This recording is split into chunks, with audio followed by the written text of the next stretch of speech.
भारतीय संस्कृति का बीजारोपण संसार के समस्त हिस्सों में है और समय आने पर ये प्रस्फुटित होगा। ये क्या है? भारत से प्राचीन काल में भी एक बहुत सुंदर मंत्र हमको सुनने को मिलता है। एतद देश प्रसूतस्य सकाशद अग्रज जन्मना स्वयं स्वयं चरित्रम शिक्षेरण पृथिव्याम सर्व मानवा। समस्त पृथ्वी के मनुष्यों को भारत के मनीषियों ने अपने अपने चरित्र से शिक्षण किया, अर्थात सारी दुनिया पर हमने सभ्यता का विकास किया है। तो जो समाधान सारे निकलते हैं, तो हमारी राष्ट्रीय चेतना के वो कौन से कोष हैं जो इसमें अहम भूमिका निभाने वाले हैं? तो हमारे यहाँ योग शास्त्र में 5 कोश बताए हैं। अन्नमय कोश, प्राणमय कोश, मनोमय कोश, विज्ञानमय कोश और आनंदमय कोश। ये मनुष्य की एक समग्र विकास की पूरी यात्रा है। भारत विश्व जागृति का केंद्र कैसे है? हमारे प्राचीन काल से जो इतिहास, जो पुराण, जो हमारे ग्रंथ उपलब्ध हैं और जो साक्ष्य इन दोनों लगातार मिल रहे हैं, वो इस बात को प्रमाणित करते हैं कि सारी दुनिया को मनुष्यता का अनुदान वरदान भारत ने दिया है।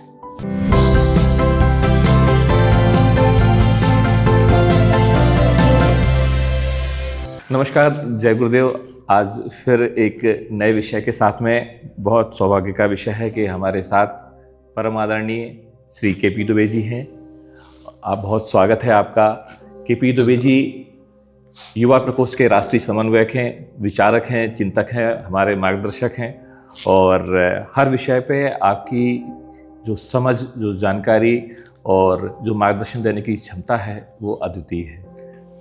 मैं आज के इस कार्यक्रम में आपका बहुत स्वागत करता हूं और जिस विषय पे मैं आज आपसे चर्चा करना चाहता हूं वह है विश्व जागृति का केंद्र भारत।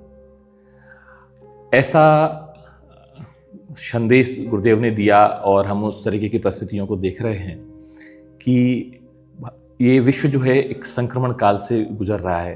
पूरे विश्व में परिवर्तन का एक शंखनाद हो चुका है और सतयुग की धारा की तरफ विश्व जो है मुड़ रहा है। तो विश्व जब परिवर्तन की तरफ देख रहा है तो इसकी जागृति का केंद्र भारत होगा, ऐसा गुरुदेव ने लिखा और तमाम लोगों तक यह विश्वास पहुंचा है। तो ये कैसे संभव होगा? भारत विश्व जागृति का केंद्र कैसे है और विश्व की इस सांस्कृतिक चेतना से जुड़ा हमारा राष्ट्र कैसी भूमिका निभाएगा? मैं इस विषय में आपसे समझना चाहता हूँ। ये बहुत सुंदर विषय है ये। और भारत ऐसा नहीं है कि आने वाले समय के लिए कोई बड़े मार्गदर्शन की मात्र तैयारी कर रहा हो या उसमें समर्थ हो। वरन हम देखते हैं कि हमारे प्राचीन काल से जो इतिहास, जो पुराण, जो हमारे ग्रंथ उपलब्ध हैं और जो साक्ष्य इन दोनों लगातार मिल रहे हैं जगत के स्तर पर, वो इस बात को प्रमाणित करते हैं कि सारी दुनिया को मनुष्यता का अनुदान वरदान भारत ने दिया है। भारतीय जो संस्कृति है, ये भारतीय सिर्फ इसलिए है क्योंकि ये भारत में विकसित हुई है ऋषियों के माध्यम से, पर ये मूलतः ये संस्कृति विश्व संस्कृति है।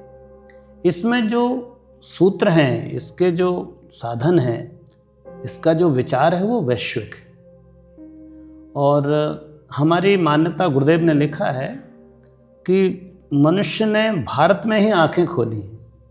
एक गुरुदेव की बहुत सुंदर पुस्तक है, समस्त विश्व को भारत के अजस्र अनुदान। उस पुस्तक में गुरुदेव लिखते हैं कि मनुष्य ने भारत में जन्म लिया। भारत के उत्तराखंड में देव नदी के तट पर मनुष्य ने नेत्र खोले, वहाँ जन्म हुआ है। और इस भारत की भूमि से सारी दुनिया में, सारे भूमंडल पर मनुष्य गए। तो एक दृष्टि से देखें तो सारा जगत में जो मानवता का या मनुष्यता का या मानवों का विस्तार दिखाई देता है वो भारत का है। तो स्वाभाविक रूप से, सहज रूप से, कौटुंबिक रूप से हमारा एक ही कुटुंब हुआ। मैंने इस पुस्तक का अध्ययन किया है, समस्त विश्व को भारत के अजस्र अनुदान, और उसके एक पन्ने की कुछ लाइन मुझे याद आ रही हैं कि पूरे विश्व के अंदर हमने बीजारोपण किया हुआ है। भारतीय संस्कृति का बीजारोपण संसार के समस्त हिस्सों में है और समय आने पर ये प्रस्फुटित होगा। तो ये क्या है? इस पर थोड़ा सा एक बार प्रकाश डालिए। बिल्कुल ठीक कह रहे हैं आप। देखिए, ऐसा है कि ये जो संस्कृति है ऋषियों की संस्कृति है जी, और ऋषियों ने इस संस्कृति को मनुष्यता को केंद्र में रखकर बनाया। तो भारत से प्राचीन काल में भी एक बहुत सुंदर मंत्र हमको सुनने को मिलता है। एतद देश प्रसूतस्य सकाशद अग्रज जन्मना स्वयं स्वयं चरित्रम शिक्षेरण पृथिव्याम सर्व मानवा। समस्त पृथ्वी के मनुष्यों को भारत के मनीषियों ने अपने अपने चरित्र से शिक्षण किया, अर्थात सारी दुनिया पर हमने सभ्यता का विकास किया है। अब जो वर्तमान समय है, ये अगर विकास की दृष्टि से देखें तो जो विकास का एक 300 वर्ष का इतिहास हमको दिखाई देता है, जिसमें हमने केमिस्ट्री में, फिजिक्स में और गणित में जो विकास किया है, तो ये ऐसा लगता है ये एकांकी विकास है, ये समग्रता लिए हुए नहीं है और ये मनुष्य की समस्याओं के समाधान नहीं कर पा रहा है। चाहे कितने भी साधन बढ़ गए पर मनुष्य की अशांति यथावत है, उसमें कोई परिवर्तन नहीं है। तो कोई चीज़ छूट रही है जी, वो छूट रही है, वो है आध्यात्मिक धारा। वाह। तो ये अगर इस विज्ञान के साथ में विकसित होने वाली इस धारा में भारत के अध्यात्म को जोड़ दिया जाए तो एक समग्रता विकास की प्रस्तुत होगी। जी जी। तो भारत जो समस्त विश्व में एक तरीके से समाधान करेगा तो वो उसकी आध्यात्मिक धारा से ही होगा। तो जो समाधान सारे निकलते हैं, ऐसा हमारा चिंतन है कि वो सारे एक विभिन्न प्रकार के कोष से निकलते हैं। तो हमारी राष्ट्रीय चेतना के वो कौन से कोष हैं जो इसमें अहम भूमिका निभाने वाले हैं? हाँ, बहुत सुंदर। देखिए, हमारे जो राष्ट्र की परिकल्पना है भारत की, वो भू राजनीतिक नहीं है। जी जी। कोई भूखंड को हम राष्ट्र नहीं कहते जी। हमारे यहाँ राष्ट्र को विराट पुरुष की संज्ञा मिली है। बिल्कुल। भारत को एक विराट पुरुष माना है हमने। और भारत की जो अवधारणा है राष्ट्र की, वो सांस्कृतिक है, चेतनात्मक है। तो हम राष्ट्र को एक चेतना का स्वरूप, एक संस्कृति का, एक विचारधारा का स्वरूप मानते हैं जी। और इस दृष्टि से जैसे एक मनुष्य है तो विराट पुरुष हो गया वो, तो विराट पुरुष के भी वैसा ही स्वरूप होगा मौलिक रूप से जैसा एक सामान्य मनुष्य का है। जी। तो हमारे यहाँ योग शास्त्र में 5 कोश बताए हैं, अन्नमय कोश, प्राणमय कोश, मनोमय कोश, विज्ञानमय कोश और आनंदमय कोश। जी। ये मनुष्य की एक समग्र विकास की पूरी यात्रा है। तो जिस तरह एक व्यक्ति का अन्नमय कोश जगता है तो उसको उसका स्वास्थ्य अच्छा हो जाता है, वो संपदा का धनी बन जाता है, वो साधनों से परिपक्व हो जाता है। तो ऐसे ही अगर किसी विराट पुरुष राष्ट्र को जगाना हो तो उसके अन्नमय कोश का जागरण करो, अर्थात राष्ट्र को समर्थ और सशक्त बनाओ, राष्ट्र को चैतन्य बनाओ, राष्ट्र को जीवंत बनाओ, राष्ट्र को समृद्ध बनाओ। ये सारे काम वो अन्नमय कोश का जागरण। तो इन चीज़ों के लिए जो प्रयास किए जाएं, गुरुदेव ने कहा, वो एक राष्ट्र के अन्नमय कोश का जागरण। प्राणमय कोश माने चेतना, साहस, पराक्रम, उत्साह।